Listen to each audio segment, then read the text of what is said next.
The Eagles put a bow on the 2024 season with a parade for the ages. We saw projectile beers flying through the air. I bleed for this city! Some young players needing escorts to make it through the parade. Some inspirational quotes. That nothing is possible when we work together as a team. And potentially one last message from an all-time Eagles great. Two-time Super Bowl.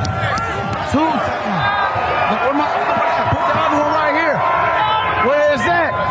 But that parade marks the end of the 2024 season, and we must set our sights towards the future. Today, we're going to take an overhead look of the Eagles offseason and some of the moves that they'll need to make. To be clear, we're not going to take a magnifying glass to every player and contract and situation. We'll do that in some dedicated videos. Today is just going to be a broad-based approach to the Eagles offseason. The first thing a team needs to do when entering an offseason is have an honest look and assessment about where their team is and their building process. Obviously, the Eagles are coming off a Super Bowl victory, and most fans of most teams assume their team will be right back in the mix again. But some teams push their chips all in to win a championship in 1 year and face a big challenge to get back. That's definitely not the case for the Eagles. Looking at their current contracts, they have 14 core players signed through the 2026 season, so their window is still wide open. This list I'm showing doesn't even include players that are under contract for 2025, like Cam Jurgens, Dallas Goedert, Jordan Davis, and Reed Blankenship. A couple things to note. While most players are signed through 2026, the Eagles have potential outs or the ability to restructure the contracts of Saquon Barkley, Lane Johnson, and CJ Gardner-Johnson after the 2025 season. And the Eagles definitely need to take advantage of the opportunity that they have with all-time greats like Saquon and Lane Johnson, because they won't be here forever, and the odds they come across players of equal talent in the future is very low.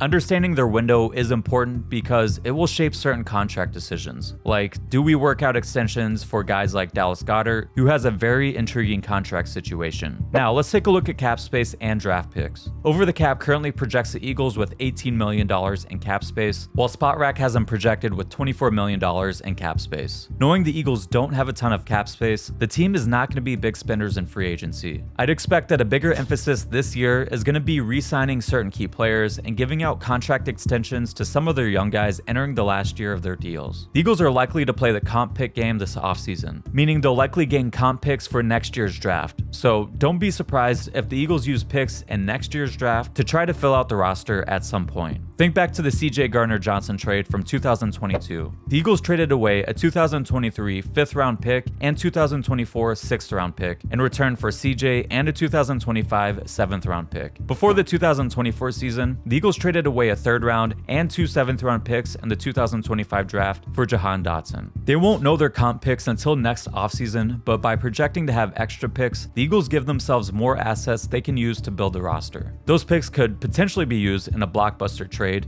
Hint, hint, wink, wink. But it's more likely we see the Eagles use those picks in a trade to move up the draft board in 2024 or to trade for players like CJ or Dotson. Looking at the Eagles draft picks, they currently have 7 this upcoming draft and 8 for 2026, courtesy of the Hassan Reddick trade. And with the way Howie has been maneuvering in recent years, I wouldn't be surprised if they end up with more than that. I'll have a video later discussing how Howie has stockpiled draft picks over the past several seasons. Now, with the long-term structure of the team and the likely strategy of the offseason in mind, let's look at some key free agents. First, starting with the defensive side of the ball, as that's where a lot of key decisions will need to be made. The big 3 that most people are talking about is Zach Bond, Milton Williams, and Josh Sweat. I think the team will prioritize re-signing Zach Bond, especially when we look at their linebacker situation, which we'll talk about in a minute. Milton Williams is in a similar situation to the Javon Hargrave situation a couple years ago, where the Eagles obviously let Javon walk, but Milton is much younger, although the depth behind him and in this draft class likely makes the Eagles feel like they can let Milton go and collect a likely 3rd-round comp pick. Josh Sweat's contract is interesting. The Eagles will need to add people to this room if he leaves, but even if the Eagles sign Sweat to the $18 million contract, like SpotRack and PFF have projected, he'll actually increase the Eagles' available cap space in the first year of his contract, but it will have consequences later down the line. All of these players deserve a deeper dive into their situations, and they'll have their own dedicated videos. Next up, we have 3 corners slated to be free agents. Darius Slay technically is signed through 2025, but he'll be cut due to the $16 million non-guaranteed option bonus in his contract if they let him play out his current deal. I wouldn't be surprised if he's back on some type of restructured deal though, especially considering his top backup in Isaiah Rodgers is also slated to be a free agent. Avonte Maddox is going to be a free agent as well, and although him leaving doesn't have nearly as big of an impact as losing Slay and Rodgers, the Eagles will need to bring in someone for depth at the nickel position. Brandon Graham will be a free agent if he doesn't retire, and losing Sweat and BG would put a big hole at the position this offseason. Oren Burks is also a free agent, and we'll see why that could be a key loss when we look at the Eagles' current roster heading into the offseason. There's also some other defensive players slated to be free agents like Ben Van Sumeren, but these are some of the key players. So where does that leave the Eagles as they head into free agency? First, before we start, all players highlighted in yellow are players signed to futures contracts. These players likely won't have a big impact on the team, but 2024 futures contract players like Thomas Booker, Tristan McCollum, EJ Jenkins, and Brett Toth all played in some capacity in 2024. Having said that, the interior defensive line is set numbers-wise, and they have the top-end talent to be a good unit, even losing Milton. But the strength of this 2025 draft class is at interior defensive line, so don't be surprised if the Eagles add someone to the position. Looking at edge, there's only 3 non-futures contract players on the roster. Nolan Smith and Jalix Hunt have bright futures, and while Bryce Huff disappointed in terms of expectations, I don't think he was nearly as bad as people have made him out to be, and I think the Eagles will try to find him a role this season, and his contract will make it difficult to straight up move off of him. We'll probably take a deeper look at Huff and his contract this offseason, but only having 3 edge rushers isn't enough. I expect the Eagles will add to the position in free agency and the draft, or potentially a trade. Looking at linebacker, the Eagles only have 2 non-futures contract players on the roster, and Nakobe Dean is coming off a major injury with serious question marks as history hasn't been kind to players recovering from torn patellar tendons. Is Jeremiah Trotter Jr. ready to become a starter or a linebacker 3? Those questions likely don't get answered until camp. I expect the Eagles will be trying to bring Bond back due to concerns about fielding a starting linebacker unit, and the dude is straight up a difference maker in his own regard. I would expect the team to add players to the position to compete regardless, whether through the draft, free agency, or trades. Moving on, we'll split the corners into 2 groups, outside corners and nickels. At outside corner, Quinyon Mitchell is obviously here for the long term, but after him, they don't have a player with extended starting history. Is Keely Ringo ready to step up? I personally think Eli Ricks is always going to be a depth piece. I wouldn't be surprised to see Darius Slay back on a rework deal to compete, or if they bring back Isaiah Rodgers as well. But one thing is for sure, they will be looking for starting caliber corners this offseason, even if they have to get creative. At nickel, Cooper DeJean is solidified in his position. I highly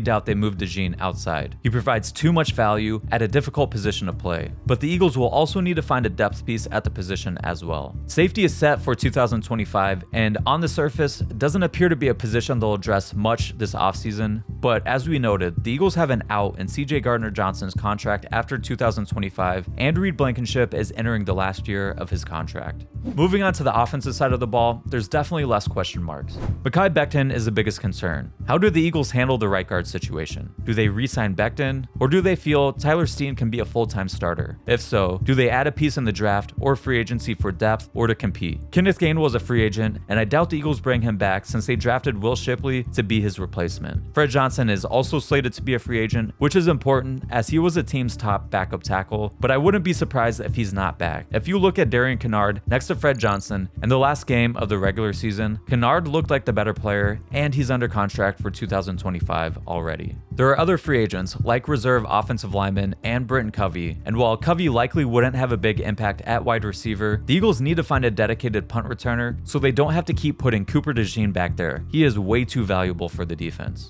So where does that leave us for the offensive side of the ball? The Eagles are set at most positions, although there's some interesting things to think about. At quarterback, Tanner McKee looked good in his lone start. Do the Eagles try to trade away Kenny Pickett, who is entering the last year of his contract? The Eagles will definitely add more running backs to the room for OTAs and training camp. Do they elect to add cheap guys in free agency, or do they take advantage of this very deep running back draft class? Keep in mind, Saquon has 1 to 2 years left on his deal, and he just turned 28. Drafting a running back could pay dividends starts in a couple years, and help alleviate some issues if Saquon were to miss games due to injury. Wide receiver appears pretty set, as does tight end. Tackle is set as well, but do the Eagles start looking for a succession plan for Lane? At guard, Landon Dickerson is locked into his spot, but like we talked about, there's some question marks at right guard. Cam Jurgens is locked in at center as well, but for tackle, guard, and center, I expect the Eagles will add some players in free agency to compete for depth roles. And the Eagles will probably draft someone in the trenches, maybe someone with guard center versatility. We also need to look at players entering the last year of their contracts as well. Dallas Goedert has the most intriguing contract situation coming into the offseason, and it deserves a more extensive deep dive. If they let him play out his contract, he will have a massive $23 million dead cap in 2026. They could open up cap space this offseason via trade or cut post June 1st, but they don't have a real long-term plan behind Goedert as of right now. Grant Calcaterra is entering the last year of his contract as well, and he's a huge drop-off in talent. An extension would help flatten out the dead cap at the end of Goedert's contract, help keep the Super Bowl window open, and provide more time to find a succession plan. Keep in mind, this draft class is pretty loaded at tight end as well. Jordan Davis, Kenny Pickett, and Jahan Dotson are all entering the last year of their rookie deals, but because they were first-round picks, the Eagles could pick up their fifth-year options. But I will say right now, there is no way that happens with Pickett and Dotson with how much money would have to be paid to them, although it's much more interesting with Jordan Davis, especially if the Eagles are looking to extend him long-term. Cam Jurgens is entering the last year of his contract, and I expect the Eagles are working on a contract extension for him now, although I'll be interested to see if they come to a deal before the season. Cam has been good in many areas, but I don't think he necessarily deserves a top-of-the-market contract. There's things he needs to get cleaned up in pass pro. Do the Eagles try to offer him a more team-friendly deal? Does Cam bet on himself and go into the season without signing a new contract? We've discussed Nakobe Dean and his injury concerns entering the last year of his contract. Reed's situation is interesting. I've been a Reed truther, and he's a good player, but as a team builder, you're always looking for places to upgrade the roster, and the Eagles are probably keeping an eye out to see if they can upgrade from Reed. Having said that, he is a good player and will likely not be an expensive option to keep, so I could see this playing out multiple different ways. Braden Mann will also be entering the last year of his contract, so we'll see if the Eagles bring him back, but that situation probably takes longer to play out. There's other players entering their last year, like the aforementioned Grant Calcaterra, but those are some of the key players. But that will be it for our preview of the Eagles offseason to come. Free agency won't be as exciting as last offseason, as the team will likely prioritize re-signing and extending players and using draft capital to add to the team. But it's Howie season, so there will always be some surprises in store.